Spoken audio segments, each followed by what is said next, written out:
កាត់បន្ថយអំពើពុករលួយវះកាត់នៅបពពួកនិយមឲ្យបានត្រូវដឹងចំណុចខ្សោយខ្លួនឯងត្រូវដឹងចំណុចក្រខ្លួនឯងត្រូវទទួលស្គាល់ការពិតខ្លួនឯងក្រកន្លែងណាសូមកុំលើកជើងកុំអួតខ្លាំងពេកបាទបណ្ឌិតកិនភីគាត់និយាយល្អណាស់បងប្អូនទៅមើលពិចារណាមើលទាំងអស់គ្នាខ្ញុំគ្រប់ត្រូលសម្ដីគាត់និយាយល្អមែនទេ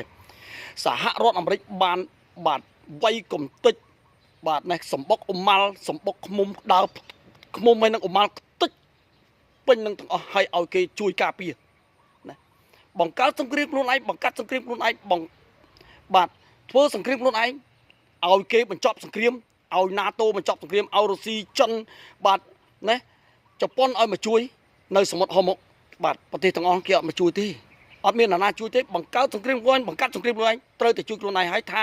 បើអង្គការ NATO មិនជួយអង្គការ NATO នឹងមានអនាគតមិនល្អនោះទេ